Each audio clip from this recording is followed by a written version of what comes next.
Hi hello sweeties, welcome to my story world. Maira అలాగే ఆలోచిస్తూ చాలా ప్రశ్నలున్నాయి, సమాధానాలు లేవు. సమాధానాలు నీ నోటి వెంట వినాలి అనుకోవట్లేదు, నేను గమనిస్తే తెలిసిపోతుంది అని చెప్పింది. గమనిస్తేనా అని సంజయ్ అనగానే తనేం చెప్పిందో అర్థమై వెంటనే సంజయ్ వైపు చూసి, ఏంటి నువ్వు ఇంత దగ్గరగా వచ్చేసావు, దూరం జరుగు, నేనేదో వాగుతున్నాను అని అక్కడి నుండి లేచి వెళ్ళబోతుంటే సంజయ్ తన చేతిని గట్టిగా పట్టి, షేర్ చేసుకోవచ్చు కదా, తెలుసా ఇంత రిక్వెస్ట్గా మాట్లాడడం నేనెవరి దగ్గర చేయను, నీ దగ్గర ఇంకా డౌన్ అయినా బాగుండనిపిస్తుంది అని సంజయ్ చెప్పాడు.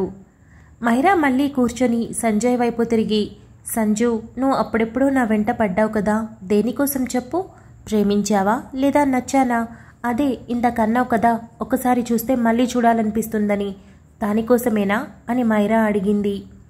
అవును, ఒకసారి చూడగానే మళ్ళీ చూడాలనిపించింది. చెప్పాలంటే అనుకోకుండా చాలాసార్లు కనిపించావు, నేనే అనుకుని చాలాసార్లు వచ్చాను, కానీ ప్రేమించలేదు, పెళ్ళయ్యాకే ప్రేమించాను అని సంజయ్ నిజాయితీగా చెప్పాడు. తన మాటల్లో నిజాయితీ కనిపిస్తున్నా మరో పక్క నా వెంట తిరుగుతూ మధ్యలో కీర్తన అక్కని ఎలా ప్రేమించాడు, పైగా నా చుట్టూ చాలా ఎక్కువగా తిరిగాడు. కీర్తన అక్క ఫొటోస్ కన్నా నావి 10 ఎక్కువ ఉన్నాయి, అంటే నన్ను ప్రేమిస్తూ తెలుసుకోలేకపోయాడా అని మైరా ఆలోచిస్తూ ఉండగా, ఏం ఆలోచిస్తున్నావు అని సంజయ్ అన్నాడు. ఏం లేదు, ఒకే ప్రశ్న వేస్తూనే ఉంటాను, ప్రశ్న మార్చాను కానీ మళ్ళీ అదే మొదటి ప్రశ్నకే వచ్చేశాను, ఎవరినైనా ప్రేమించావా అని మైరా సూటిగా చూస్తూ అడిగింది. అసలు కీర్తన గురించి బయట పెట్టడమే ఇష్టం లేని సంజయ్ ఈ ప్రశ్న వేయడం మానేసి, మొన్న అడిగిన ప్రశ్నకి సమాధానం తెలుసుకున్నావు కదా, దాని గురించి ఆలోచించు అని లేచి అక్కడి నుండి వెళ్ళిపోయాడు. మైరా ఆలోచిస్తూ, త్వరగా కీర్తన అక్కని కలువు సంజు, నేను కూడా నీకు దూరంగా ఉండలేకపోతున్నా అని బాధగా అనుకుంది. సంజయ్ రూమ్లో నుండి వెళ్ళి ఒక్కో మెట్టు దిగుతూ హాల్లో కూర్చొని ఉన్న వికాస్ని రెప్ప వేయకుండా తన కళ్ళల్లో ఉన్న అమితమైన కోపాన్ని ప్రదర్శిస్తూ అక్కడి నుండి రాజ్ కుమార్ రూమ్లోకి వెళ్ళాడు. సంజయ్ని చూడగానే చిన్న నవ్వుతో, టిఫిన్ చేశావా అని రాజ్ కుమార్ అడిగాడు. చేశాను అని సంజయ్ కూర్చున్నాడు. మరి మైరా తినిందా అని రాజ్ కుమార్ అడగడంతో సంజయ్కి మైరా టిఫిన్ తినలేదని గుర్తొచ్చి, డాడీ, కొంచెం పర్సనల్ విషయాలు షేర్ చేసుకుందామని వచ్చాను అని అన్నాడు.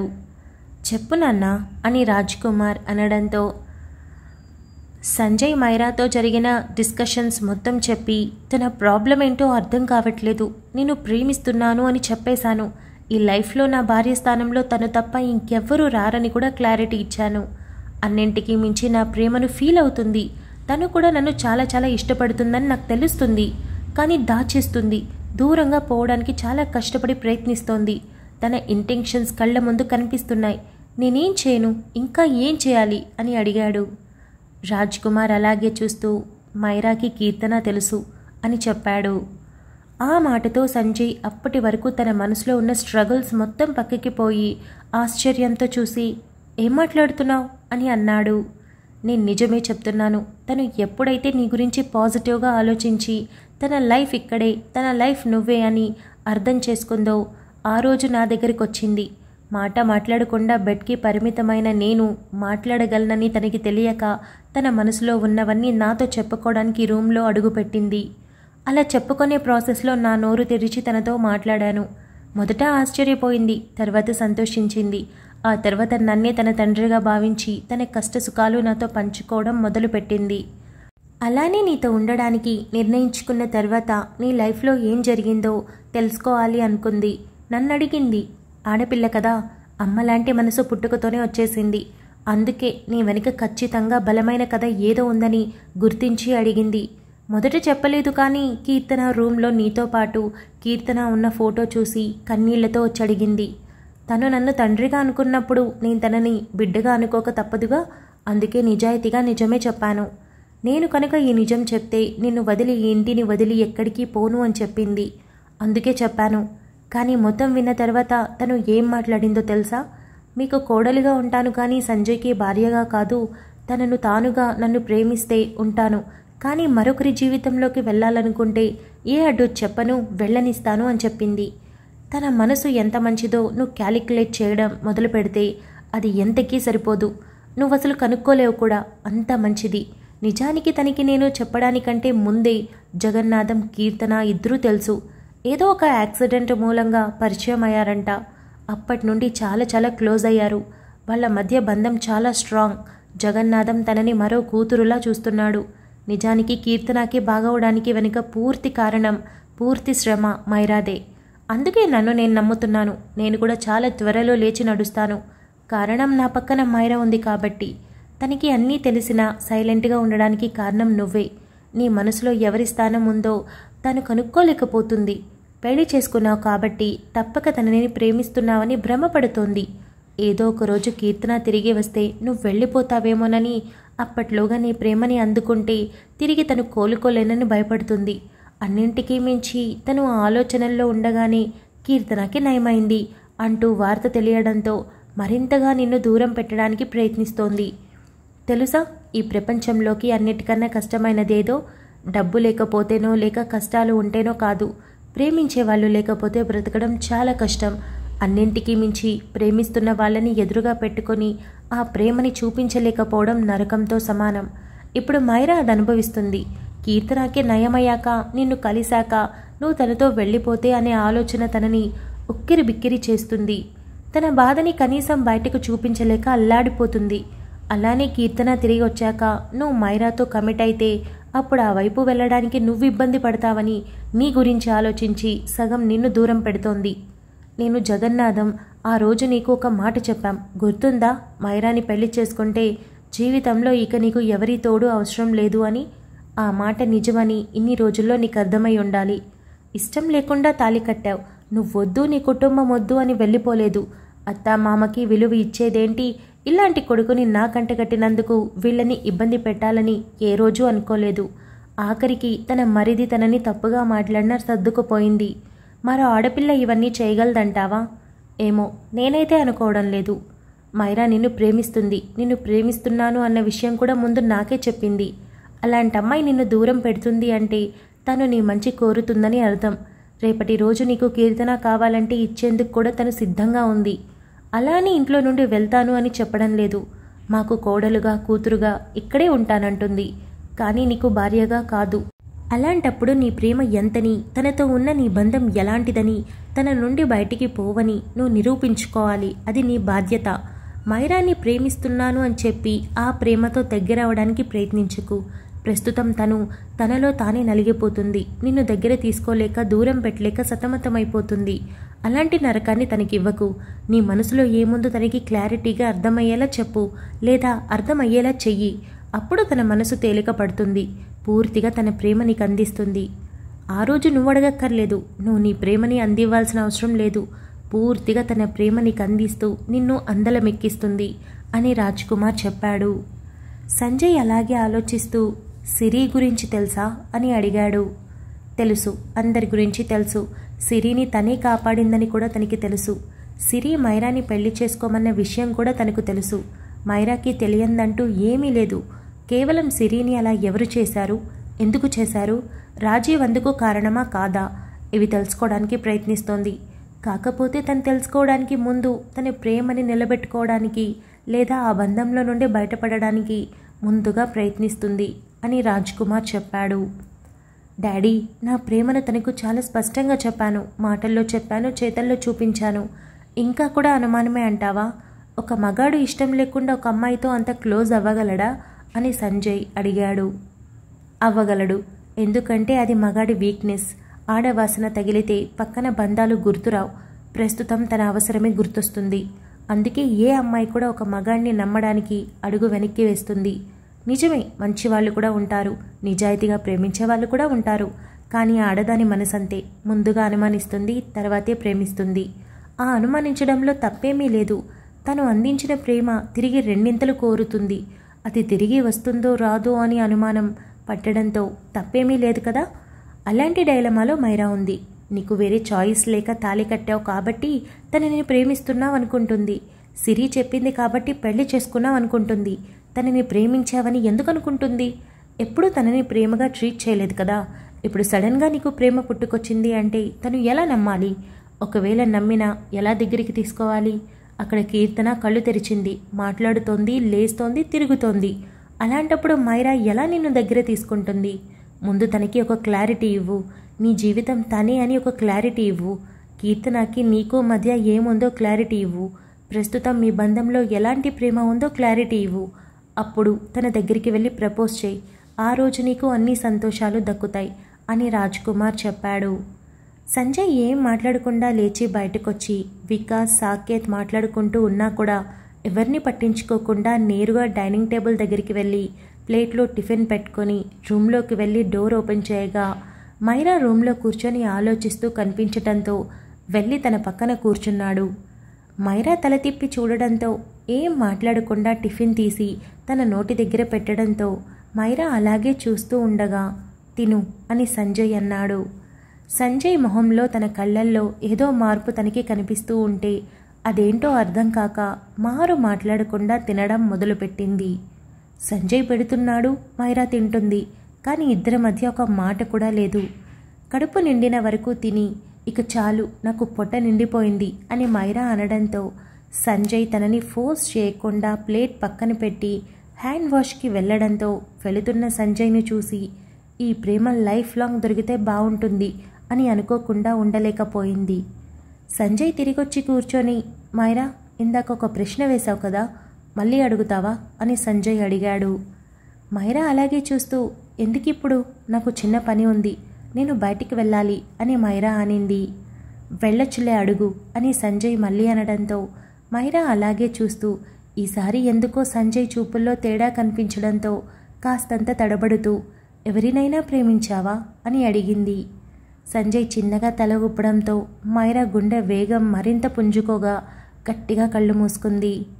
సంజయ్ మారు మాట్లాడకుండా అలాగే చూస్తూ ఉండగా మూసిన కళ్ళల్లో నుండి తెలియకుండానే కన్నీళ్లు బయటకొచ్చేయడంతో తన చేతి పిడికిలి బిగించి తన కన్నీళ్ళని కంట్రోల్ చేసుకోవడానికి ట్రై చేసినా కుదరక సంజయ్ తల ఊపగానే తను కీర్తనని ప్రేమిస్తున్నాడు, అదే చెప్పబోతున్నాడని మనసు కనిపిస్తూ ఉంటే చాలా గట్టిగా ఊపిరి పీల్చుకొని కళ్ళు తెరిచి అవునా, ఇంత చిన్న సమాధానం కోసం ఇన్నాళ్ళు వెయిట్ చేయించావా అని చాలా నార్మల్గా మాట్లాడడానికి ట్రై చేసింది. సంజయ్ తన కన్నీళ్లు తుడుస్తూ ఇది చిన్న సమాధానం కాదు, చాలా పెద్దది అని దగ్గర తీసుకొని గట్టిగా హత్తుకొని ప్రేమించాను నిన్నే అని చెప్పాడు. ఆ మాటకి షాక్ అయి ఏం మాట్లాడుతున్నావు, నేను అడిగింది ఇప్పుడు నువ్వు నన్ను ప్రేమిస్తున్న విషయం కాదు, పాస్ట్ నీ లైఫ్లో అని మైరా తడబడుతూ అడిగింది. నేను చెప్తుంది కూడా ఇప్పుడు నేను ప్రేమిస్తున్నాను అంటే నీ వెంట పడడం గురించి కాదు, పాస్ట్ నా లైఫ్లో నేను నీకు పరిచయం కాక ముందు సంగతి చెప్తున్నా. నేను నిన్ను ప్రేమించాను, నువ్వు నాకు ముందే తెలుసు, ఎందుకు నీ వెంట తిరిగానని అడిగావు కదా, ప్రేమించాను కాబట్టి అని సంజయ్ చెప్పాడు. మైరా వెంటనే సంజయ్ని దూరంగా నెట్టి లేచి నిలబడడంతో సంజయ్ కూడా లేచి ఏమైంది అని అనేలోపే మైరా లాగిపెట్టి సంజయ్ చెంప మీద కొట్టి ఏడుస్తూ ఐ హేట్ యూ అని చెప్పి అక్కడి నుండి బాల్కనీలోకి వెళ్ళి డోర్ని గట్టిగా వేసుకొని ట్రైలింగ్ పట్టుకొని అబద్ధాలు చెప్తున్నాడు. ముందు నన్ను ప్రేమించాడంటే అప్పుడు కీర్తన అక్కతో ఉన్నదేంటి, మొత్తం అబద్ధం. ఇప్పుడు నా ప్రేమను దక్కించుకోవడం కోసం ఇంత పెద్ద అబద్ధం చెప్పాలా? నేను వేరే అమ్మాయిని ప్రేమించాను కానీ ఇప్పుడు నిన్ను ప్రేమిస్తున్నాను అని చెప్పినా నేనేమీ అనను, లేదా కీర్తన అక్కని ఈ రోజుకి ప్రేమిస్తున్నానని చెప్పినా నేను సర్దుకుంటాను. కానీ ఇలా అబద్ధం ఎందుకు చెప్తున్నాడు, నన్ను యూజ్ చేసుకోవడానికి, అంతేగా? అంతే అని మైరా మరింతగా ఏడుపు రావడంతో 2 నిమిషాల పాటు అక్కడే ఉండి డోర్ తీసుకొని లోపలికి వెళ్ళి అలాగే చూస్తున్న సంజయ్ని ఏమాత్రం చూడకుండా ఫోన్ తీసుకొని వెళ్ళబోతుంటే తన చేతిని సంజయ్ పట్టుకున్నాడు. మైరా తిరిగి చూడకుండానే తన చేతిని గట్టిగా విదిలించుకొని డోంట్ టచ్ మీ, మొదటిసారి నా లైఫ్లో నువ్వు తాళి కట్టినందుకు కూడా నాకు కలగని ఒక ఫీలింగ్ ఈరోజు కలిగింది. అదేంటో తెలుసా, అసహ్యం అని మైరా వెనక్కి తిరిగి సంజయ్ వైపు చూసి చెప్పి అక్కడి నుండి బయటికి వెళ్ళిపోయింది. మైరా మాట్లాడిన దాని వెనుక అర్థం సంజయ్కి చాలా చక్కగా అర్థమవడంతో వెంటనే తన ఫోన్ తీసి జగన్నాథంకి ఫోన్ చేశాడు. జగన్నాథం కాల్ లిఫ్ట్ చేసి చెప్పు సంజు అని అనగానే అంకుల్, నేను కీర్తనాని కలవాలి, కుదురుతుందా? తనతో మాట్లాడాలి, కుదురుతుందా ఇప్పుడే అని అడిగాడు. సంజు తను రేపు డిశ్చార్జ్ అవుతుంది, తర్వాత ఇంటికొచ్చి మాట్లాడు, హాస్పిటల్లో ఇదంతా వద్దు అని జగన్నాథం చెప్పాడు. సంజయ్ 10 నిమిషాల పాటు మౌనంగా ఉండి అంకుల్, మైరా మీకు తెలుసా అని అడిగాడు. జగన్నాథం కూడా 2 నిమిషాల పాటు మౌనంగా ఉండి తెలుసు, తనని నేను మరో కూతురు అని అనుకుంటున్నాను అని జగన్నాథం చెప్పాడు. అంకుల్, ఆ రోజు ఏదైతే మీకు యాక్సిడెంట్ జరిగిందో అది చేసింది మైరానా అని సంజయ్ పెళ్లికి ముందు ఆఫీస్లో మైరా కలవడానికి వెళ్తే జగన్నాథం యాక్సిడెంట్ జరిగింది అంటూ కాల్ చేయడంతో అక్కడికక్కడే మైరాని వదిలేసి వెళ్ళిన విషయం గుర్తొచ్చి అడిగాడు. అవును, కానీ అప్పటికి మా మధ్య చిన్న పరిచయమే ఉంది. ఆ రోజే యాక్సిడెంట్ చేసింది. ఏదో ఆలోచనల్లో ఉన్నాను అని చెప్పింది. నన్ను తిరిగి హాస్పిటల్కి తీసుకెళ్ళింది. అక్కడి నుండి ఇంటికి తీసుకువెళ్ళింది. ఆ రోజు తను నన్ను చూసిన విధానంకి తను నాకు చాలా నచ్చింది. అప్పటికే మైరా ఎవరన్నది నాకు ఆల్రెడీ తెలుసు కాబట్టి తనని గమనించాను. తన మంచితనం, తన మాట తీరు నన్ను ఎంతలా ఆకట్టుకున్నాయంటే నీకు తనే కరెక్ట్ అని అనిపించేలా, మేము జరిపిస్తున్న పెళ్ళి కరెక్ట్ అని అనిపించేలా. అందుకే మీ ఇద్దరికీ పెళ్లి జరగాలని ఆ తర్వాతే మరింత గట్టిగా ఫిక్స్ అయ్యాను అని జగన్నాథం చెప్పాడు. ఆ రోజు మైరా నిర్దాక్షిణ్యంగా వదిలేసి వెళ్ళిపోయావు. రేపు పెళ్ళయ్యాక వదిలేయవని గ్యారెంటీ ఏంటి? అలాంటప్పుడు ఎందుకు నన్ను బలవంతంగా పెళ్లి చేసుకోవడం అని అడిగిన విషయం గుర్తొచ్చి సంజయ్ ఆలోచిస్తూ, సరే అంకుల్, మీరు డిశ్చార్జ్ అయ్యాక నాకు కాల్ చేయండి. నేను తనని కలవాలి అనుకుంటున్నా. విషయం కూడా కీర్తనకు చెప్పండి అని సంజయ్ చెప్పాడు. సంజు అని జగన్నాథం పిలవడంతో సంజయ్ కాల్ కట్ చేయబోతూ చెప్పండి అంకుల్ అని అన్నాడు. ఒకవేళ కీర్తన నేను నిన్ను ఇంకా మర్చిపోలేదు, నాకు నువ్వు కావాలనిపిస్తుంది అంటూ చెప్తే అప్పుడేం చేస్తావు అని జగన్నాథం అడిగాడు. Thank you so much for listening guys. Update నచ్చినట్టయితే లైక్ చేయండి, షేర్ చేయండి, కమెంట్ చేయండి, అలానే సబ్స్క్రైబ్ చేసుకోండి. వచ్చేసాను ముచ్చట్లకి. ఎలా అనిపించింది అప్డేట్? రాజ్ కుమార్ మొత్తానికి రివీల్ చేసేసాడు. నేను మొన్న చెప్పింది ఏంటి అంటే సంజయ్ ఆ రోజు వాళ్ళ మదర్ ఫోటో గిఫ్ట్గా ప్రజెంట్ చేసినప్పుడు అనుకుంటాడు, మైరా అసలు నువ్వు ఇంత సఫర్ అవ్వడానికి ఏం ఆలోచిస్తున్నావు, అది నేను కనుక్కోవాలి అని సంజయ్ అంటాడు. అప్పుడు మీరు అడగలేదు ఏమని? సంజయ్ ఏదో కనుక్కుంటా అన్నాడు కదా, అది కనుక్కోలేదు ఇంకా అని. అంటే అదే కీర్తన గురించి కనుక్కోవాలనుకుంటున్నాడు కానీ కనుక్కోలేదు అని అసలు ఒక్కరు కూడా అడగలేదు. అదే నేను చెప్పింది, మీరు అడగలేదని. సో ఇప్పుడు మొత్తానికి రివీల్ అయిపోయింది. సంజయ్ అన్న మాటకి మైరా కొట్టిన షార్ట్కి మీకు కూడా అర్థమైంది కదా.